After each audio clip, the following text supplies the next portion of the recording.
आज के भारत में वो उसको सपने देखने की ज़रूरत नहीं है, उसको मालूम है कि ये पॉसिबल है। मैंने जो आपको होमवर्क कहा था तो उसका क्या प्रोग्रेस हुआ है? और आपसे बात करते वक्त सर पीछे जो मेरे ये जंग बैग था सर, तिरंगा लगाया था ये वही तिरंगा है। और आप मूंग और मेथी का प्रयोग का क्या है? बहुत अच्छा है सर। मेरे ही क्रूमेट जो मेरे साथ थे साइन करवा के लिख के लेके गए हैं कि जब भी आपका गगनयान जाएगा आप हमें इनवाइट करेंगे और लॉन्च के लिए जल्दी से जल्दी हमें आपके व्हीकल में बैठ के जाना है।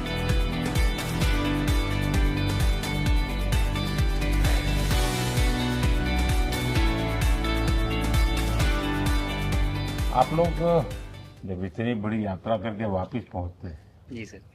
काफी कुछ चेंज फील होता होगा। जस्ट मैं समझना चाहता हूँ वो किस प्रकार से अनुभव करते हैं आप लोग? सर जब ऊपर भी जाते हैं तो वहाँ का जो वातावरण है, एनवायरनमेंट है, वो अलग है, ग्रेविटी नहीं है। आप जाते हैं उसमें तो वो सीटिंग अरेंजमेंट वैसा ही रहता है जो, वैसे ही रहता है सर। और पूरे 23-24 घंटे उसमें निकालना पड़ता है। हाँ सर, लेकिन एक बार जब आप अंतरिक्ष में पहुंच जाते हैं तो आप सीट खोल के अपना हार्नेस खोल के आप उसी कैप्सूल में आप मूव अराउंड आप जा सकते हैं, इधर उधर चीज़ें कर सकते हैं। इतनी जगह है उसमें? बहुत तो नहीं है सर, लेकिन थोड़ी बहुत है। मतलब आपका फाइटर जेट का कॉकपिट है उससे तो ज्यादा अच्छा है। उससे तो ज़्यादा अच्छा है सर। बट पहुंचने के बाद सर काफ़ी कुछ चेंजेस होते हैं, जैसे पूरा आपका हार्ट स्लो हो जाता है, तो वो कुछ बदलाव होते हैं और वो फिर लेकिन 4-5 दिन में बॉडी आपकी यूज टू हो जाती है, वहाँ आप नॉर्मल हो जाते हैं। और फिर जब वापस आते हैं तो फिर वही दोबारा से वही सारे चेंजेस आप मतलब चल नहीं सकते वापस आते हैं, तो चाहे आप कितने भी स्वस्थ हो। मुझे बुरा नहीं लग रहा था, मैं ठीक था, लेकिन फिर भी जब पहला कदम रखा तो मैं मतलब गिर रहा था तो लोगों ने पकड़ रखा था मुझे। फिर दूसरा तीसरा, हालांकि मालूम है कि चलना है, लेकिन वो ब्रेन जो है वो उसको टाइम लगता है सर वापस समझने में कि अच्छा अब ये नया एनवायरनमेंट है, नया वातावरण है। यानी सिर्फ बॉडी का ट्रेनिंग नहीं है, माइंड का ट्रेनिंग ज्यादा है। माइंड का ट्रेनिंग है सर। बॉडी में ताकत है, मांसपेशियों में ताकत है, लेकिन वो ब्रेन की रीवायरिंग होनी है, उसको दोबारा से ये समझना है कि ये नया एनवायरनमेंट है। अब इसमें आपको चलने के लिए इतनी ताकत लगेगी या इतना एफर्ट लगेगा, वो वापस से समझते हैं सर। सबसे ज्यादा समय से वहां कौन था? कितने समय का? आ, इस समय सबसे ज्यादा समय लोग एक टाइम पे करीब 8 महीने तक लोग रह रहे हैं सर। हाँ, इसी मिशन से शुरू हुआ है कि 8 महीने तक रहेंगे। अभी वहां जो लोग मिले आपको? हाँ, उनमें से कुछ लोग हैं जो कि दिसंबर में वापस आएंगे। और आपका मूंग और मेथी का प्रयोग का क्या है? बहुत अच्छा है सर। मैं इस बात से बहुत सरप्राइज था कि लोगों को इसके बारे में पता नहीं था, इन चीज़ों के बारे में। फूड बहुत बड़ा चैलेंज है सर एक स्पेस स्टेशन पे। जगह कम है, कार्गो महंगा है, आप कम से कम जगह में ज़्यादा से ज़्यादा कैलोरी और न्यूट्रिशन आपको पैक करने की हमेशा कोशिश रहती है। और हर तरह से प्रयोग चल रहे हैं सर। और इनको उगाना बहुत सिंपल है, बहुत ज़्यादा रिसोर्स नहीं चाहिए स्पेस स्टेशन में। छोटा सा एक आप डिश में थोड़ा सा पानी डाल के उनको छोड़ दीजिए और वो बहुत अच्छे से 8 दिन बाद वो स्प्राउट होना शुरू हो गए थे सर। स्टेशन में ही मुझे देखने को मिले। तो हमारी जो ये टिपिकल जो हमारे कंट्री के जो ये जो सीक्रेट्स हैं मैं बोलूँगा सर, जैसे ही हमें ये मौका मिला कि हम माइक्रोग्रेविटी रिसर्च में पहुंच पाए, ये वहाँ पहुंच गई। और क्या पता कि ये हमारी फूड सिक्योरिटी प्रॉब्लम को सॉल्व करें, जो कि एस्ट्रोनॉट्स के लिए तो एक तरह से है ही सर स्टेशन में, लेकिन अगर वहाँ सॉल्व होती है तो ये पृथ्वी पे भी लोगों के लिए फूड सिक्योरिटी की प्रॉब्लम सॉल्व करने में हमारी मदद कर सकती है। पहला एक बार एक कोई भारतीय आया, जी सर। तो भारतीय को देख करके उनके मन में क्या रहता है, क्या पूछते हैं, क्या बात करते हैं, ये बाकी जो दुनिया के देश के लोग होते हैं? जी सर, मेरा पर्सनल अनुभव जो रहा है सर पिछले 1 साल में, मैं तो जहाँ भी गया, जिससे भी मिला, सभी लोग बहुत खुश हुए मुझसे मिलके, बहुत एक्साइटेड थे बात करने में, आके मुझसे पूछने में कि मतलब आप लोग क्या कर रहे हैं, कैसे कर रहे हैं। और सबसे बड़ी बात ये थी कि सबको इसके बारे में मालूम था कि भारत स्पेस के क्षेत्र में क्या कर रहा है, सबको ये इस बारे में जानकारी थी।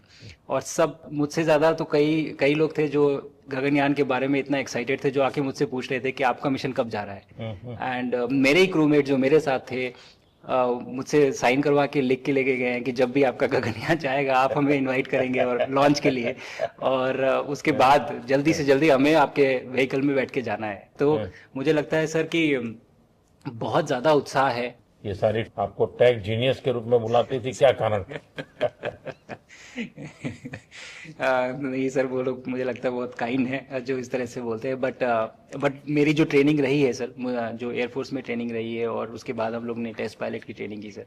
तो मैं एयरफोर्स में जब गया था तो मुझे लगा था कि पढ़ाई नहीं करनी पड़ेगी, बट मुझे इसके बाद बहुत पढ़ाई करनी पड़ी जो मुझे पता नहीं था। और टेस्ट पायलट बनने के बाद तो एक ये काइंड ऑफ एक इंजीनियरिंग का एक डिसिप्लिन बन जाता है सर। इसरो में ट्रेनिंग की, हमारे साइंटिस्ट ने हमको पढ़ाया तो 3-4 साल।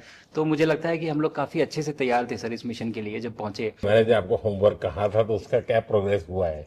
बहुत बहुत अच्छा प्रोग्रेस हुआ है सर। और लोग काफ़ी हंसे थे मेरे साथ। उस मीटिंग के बाद उन्होंने मुझे चढ़ाया भी था कि आपके प्रधानमंत्री ने आपको होमवर्क दिया है। मैंने कहा, "हाँ, दिया तो है और बहुत ज़रूरी है सर।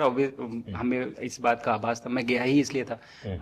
मिशन तो एक सक्सेसफुल हुआ है सर, हम लोग वापस आ गए हैं, लेकिन ये मिशन अंत नहीं है, मिशन तो शुरुआत है। तो अरे तो मैंने उसी दिन भी कहा था आपने उस दिन बोला था कि सर हमारा कि ये पहला कदम है ये। पहला कदम है सर। तो इस पहले कदम का मेन जो उद्देश्य था वो यही था कि हम कितना कुछ इससे सीख के हम वापस ला सकते हैं सर।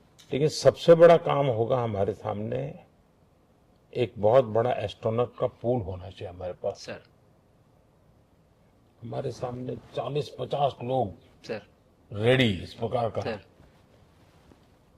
अब तक तो शायद बहुत कम बच्चों के मन में होता होगा, हाँ यार ये कुछ अच्छा है। सर लेकिन अब आपके आने के बाद शायद वो विश्वास भी बहुत बढ़ेगा, आकर्षण भी बढ़ेगा। सर, जब मैं छोटा था, राकेश शर्मा सर पहली बार गए थे 1984 में, पर एस्ट्रोनॉट बनने का सपना कभी मेरे मन में नहीं आया क्योंकि हमारे पास कोई प्रोग्राम नहीं था, कुछ भी नहीं था सर। बट मैं जब इस बार गया सर स्टेशन में, तो 3 बार मैंने बच्चों से बात की। एक बार लाइव इवेंट था सर और 2 बार रेडियो के थ्रू उनसे बात हुई। और तीनों इवेंट में सर एक बच्चा था हर इवेंट में जिसने ये पूछा कि सर मैं कैसे एस्ट्रोनॉट बन सकता हूँ। तो मुझे लगता है कि ये अपने आप में हमारे देश के लिए बहुत बड़ी सफलता है सर कि आज के भारत में वो उसको सपने देखने की ज़रूरत नहीं है, उसको मालूम है कि ये पॉसिबल है, हमारे पास ऑप्शन है और हम बन सकते हैं। और आपने जैसा कहा सर कि ये जिम्मेदारी है मेरी, मुझे लगता है मुझे बहुत मौका मिला कि मैं अपने देश का रिप्रेजेंट कर पाया हूँ। और अब ये मेरी जिम्मेदारी है कि अब मैं ज़्यादा से ज़्यादा लोगों को यहाँ तक पहुँचाऊँ। अब स्पेस स्टेशन और गगनयान सर जो हमारे बड़े मिशन हैं, सर उसमें आपका एक्सपीरियंस बहुत काम आएगा। तो मुझे लगता है सर कहीं ना कहीं हमारे लिए एक बहुत बड़ा मौका है, स्पेशली सर क्योंकि जिस तरह का कमिटमेंट हमारी गवर्नमेंट आपके द्वारा जो है इस स्पेस प्रोग्राम को sustained budget every year in spite of failures, जैसे कि चंद्रयान 2 सर सक्सेसफुल नहीं हुआ, उसके बाद भी हमने कहा कि नहीं हम आगे बढ़ेंगे, चंद्रयान 3 सक्सेसफुल हुआ। ऐसे ही फेलियर होने के बाद भी अगर इतना सपोर्ट मिल रहा है और ये पूरी दुनिया देख रही है सर, तो कहीं ना कहीं सर हमारी इस समय क्षमता भी है और इस समय पोजीशन भी है, तो हम यहाँ पे एक लीडरशिप रोल एक्वायर कर सकते हैं सर। और एक बहुत बड़ा एक टूल होगा अगर एक ऐसा स्पेस स्टेशन जो लेड बाय भारत बट बाकी लोग आके उसका हिस्सा बने। मैंने सुनी सर आपने जो आत्मनिर्भरता इन स्पेस मैन्युफैक्चरिंग वाली आपने बात की थी सर, तो ये सारी चीज़ें एक ही तरह से जुड़ी हुई है। जो विजन आपने जो अभी दिया है हमें ये गगनयान का और बैस का और फिर मून लैंडिंग का सर, बहुत बड़ा ड्रीम है सर। हम अगर आत्मनिर्भर बन के करेंगे तो अच्छा करेंगे। बिल्कुल सर। मैंने काफ़ी सारी चीज़ें सर स्पेस से फोटोग्राफ वगैरह कोशिश की भारत की लेने की। तो ये भारत यहाँ से शुरू से ये ट्रायंगल, ये बैंगलोर है सर, ये हैदराबाद क्रॉस हो रहा है और ये जो फ्लैश आप देख रहे हैं सर ये सारी बिजली चमक रही है सर, बिजली जो पहाड़ों में हो रहा है सर। और ये क्रॉस होते ही जो डार्क एरिया आता है सर ये हिमालय आ जाता है। और ये ऊपर की तरफ जो जा रहे हैं सर ये तारे हैं सारे, और ये क्रॉस करते ही ये पीछे से सूरज आ रहा है सर।